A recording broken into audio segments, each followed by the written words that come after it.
My friends, we're doing this thing.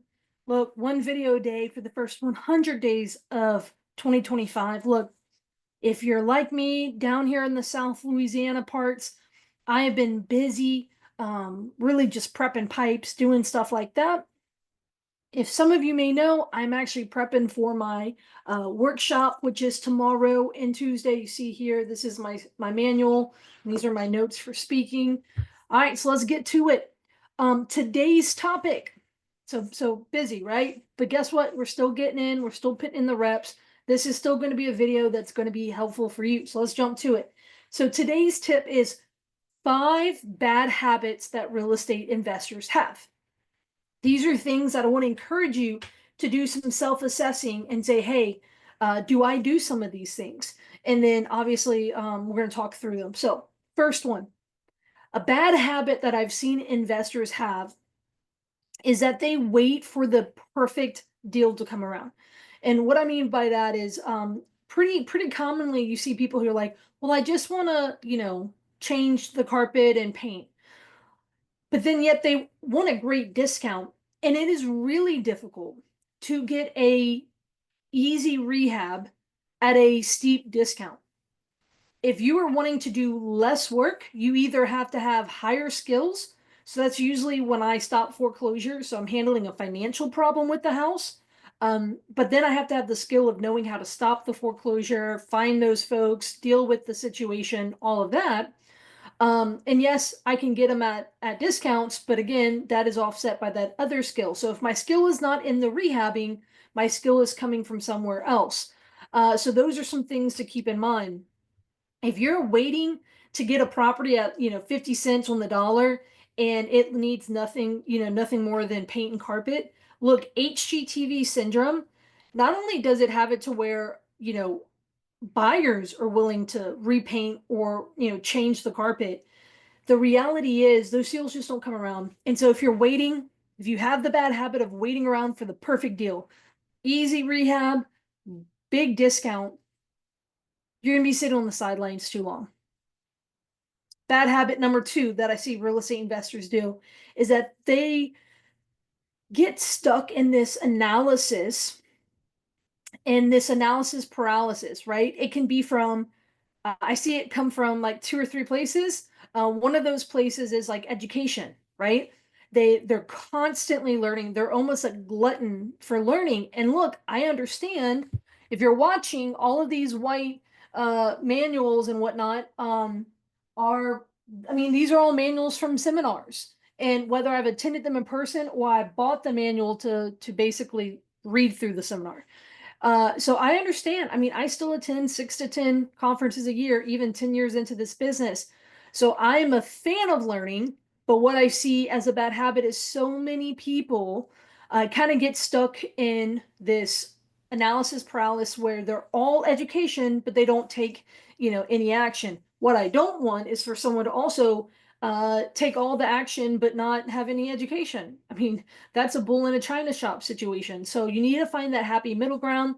One caveat to this is you also don't, I see people trying to wait for the perfect, time to invest. Things aren't going to be perfect. It's not going to be the perfect market cycle, all those things. People right now are trying to time the market, and all of that. Guys, look, I promise you, the number one regret that every real estate investor has is they wish they would have bought sooner, right? That they would have started buying sooner. And I promise you that you can still find a good deal when it's a hot market. Deals are being sold every day. You just have to learn how to find them and take action on that. And it's not always going to be the best time to buy and the best time to sell. It's rarely both. And so right now the market is a little bit more difficult, but it's a better time to buy, right? And so, but so many people preferred back in 2021 when the interest rates were lower, when when the prices were skyrocketing, but that was a so much harder time to buy. And so be careful again, trying to time it all. Aim for time in the market to get the benefits, right? Get the clock started on those benefits, but then not trying to time the market, right? You need to take action. Don't get stuck in analysis paralysis. The third bad habit that I see real estate investors take is that they take action based on stale information. Ooh, this is one that people don't talk about.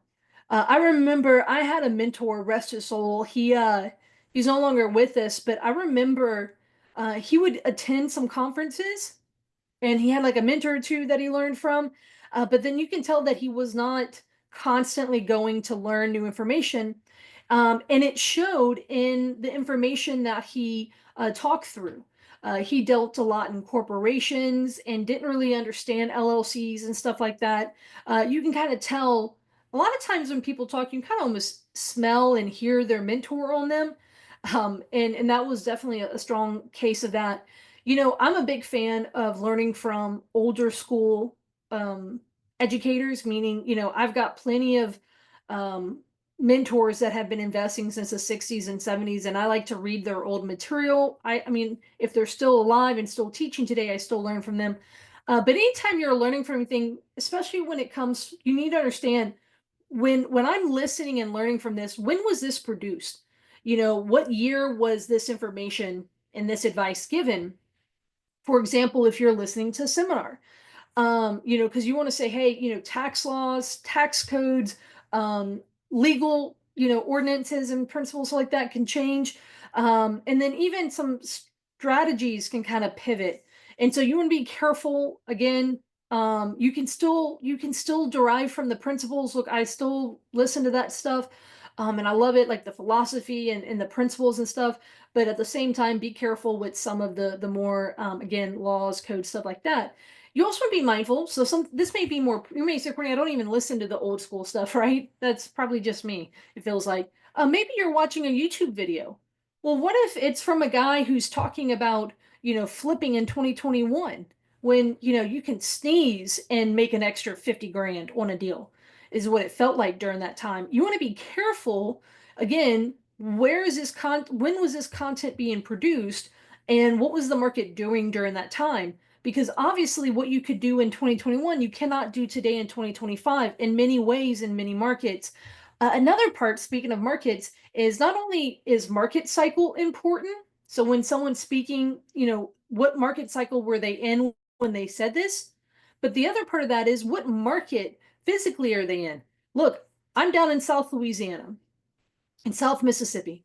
I promise you there's things that apply to our market down here that if I were to listen to someone in Atlanta, Tampa, Houston, Dallas, Phoenix, some of those bigger markets, or just even think California, right? Like there's just such different obstacles and challenges that I have to be mindful. Those are more, there's a lot more competition there with investors. Those are just hotter markets all around. And so you've got to be careful. So whoever you're learning from, make sure it's not stale information. Make sure, when you're learning from someone on a national level, that you also learn locally so that you understand some of the nuances of your local market and things like that. And then also think timeline. Is this stale information in the sense of has the market changed since this information came out? Really, really big thing people don't talk about. The fourth bad habit I see real estate investors do is that they become an island. And what I mean by this is, real, recent in the recent years we had a big, I don't want to say scandal, but a news article came out one morning. I remember because I was going to my spouse's. They had a work party, and it was a crawfish boil. And I remember it was at the park with their team. Again, they work for oil and gas. It's not real estate related business. And I show up that day. I'm unloading my car and all of a sudden my phone blows up. I'm talking like 35 messages, handful of phone calls. And I'm like, what the heck is going on? And it was all around this news article around this investor, basically being predatory in our market, basically all this really bad PR around this investor. And everyone's like, because I ran a local real estate investor meetup. They're like, does this guy go to the meetup? Do you know this investor? Hey, what do you know about this? The guy was working in the pre-foreclosure space, which is something I specialize in. Hey, do you know this guy? What was he doing? What was he trying to do? How was he, uh, you know, basically how to get in trouble. Like they were asking questions. And I go and I walk up, and someone, a civilian that was working oil and gas, was like, "Hey, did you know that investor that got in trouble in that WWL special?" And I'm sitting there and I'm just, I just remember being bombarded, and I did not know the guy. So obviously, maybe you could say, "Hey, thankfully I didn't know the guy." Um, Ultimately, you know, one of those things was he just operated on his own. Now, getting away from someone who, let's just say, is a bad faith actor. Let's get away from that. I see so many investors who are like, um, who are, maybe they're good faith actors, right? And they are wanting to invest in the area. A lot of times I've had people who are like, I don't go to those real estate investor meetups because I don't want to talk with my cohorts or my competition. They're like, I ain't got time for that. That's, a lot of those people are just tire kickers. Um, but I see so many people who are in an island. And look, in the beginning, I remember thinking about the guy who got in trouble. I was like, look, it was a lot of allegations. I didn't know if he was a bad faith actor or if he just got some bad PR from something gone wrong. And I just remember I was like, man, this guy's being an island. No one can come to his defense because no one knows him, right? And it kind of got me thinking, like, no one's immune from bad PR, right? Like just you rub someone the wrong way, someone misinterprets something. I mean, people get, call it canceled, call it whatever. But man, I'm like, if that ever happened to me, I would hope that enough people knew me that they could come to my defense, right? That they could say, no, Courtney does good business and let me demonstrate how. Like, I'm gonna share this story how she helped one of my clients and I'm a real estate agent, or hey, I'm a seller and Courtney bought my property. Let me testify how she helped me, right? But so many people are an island that they just they wouldn't be able to do stuff. They wouldn't be able to have that. And not only that, but like think about this, as an island, you're forced to then be the only source of, retrieving information. If you're going to the local meetups in your area, you might be able to then learn, for example, some of the local ordinances being proposed. Otherwise, you'd have to find that out on your own. Hopefully, you can find it out online. What if you're like, hey, I'm trying to find referrals? Again, if you're an island, you then have to source them yourselves. But otherwise, you could go to some other active investors, say, hey, have you used these companies? How were they for you? Right? Like, did they do good business? Would you hire them again? All of that's really important. Don't be an island. Between relationships, between education, as well as reputation. There's a lot of benefits to being involved, especially in your local real estate investor community. I think that's huge. Um, Number five, the fifth bad habit I see real estate investors do is that they only play offense. And what I mean by that is they're just gunning and running. They're just go, go, go. I want to buy, buy, buy. I want to scale, scale, scale. I want to, let me 10x everything, 100x everything.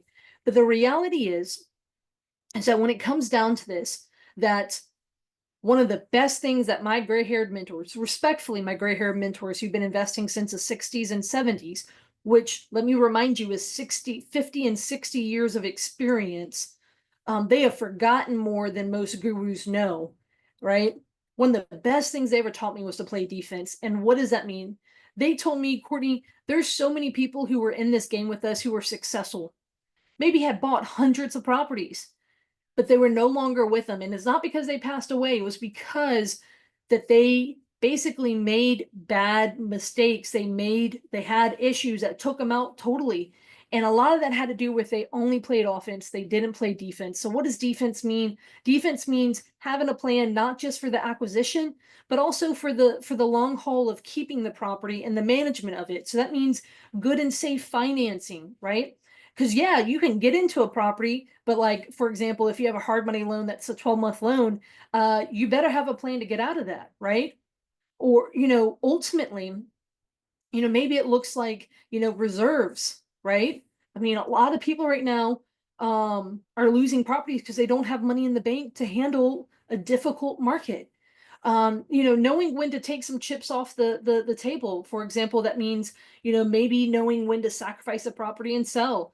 Or for example, you know, I had some free and clear rentals. One of the things that I did was I said, okay, at a certain point, I'm going to go pit debt on them. to make sure that we've got cash in the bank to, to weather any storms, whatever that looks like. Defense can look like a lot of things, but for me, it is mostly a mindset.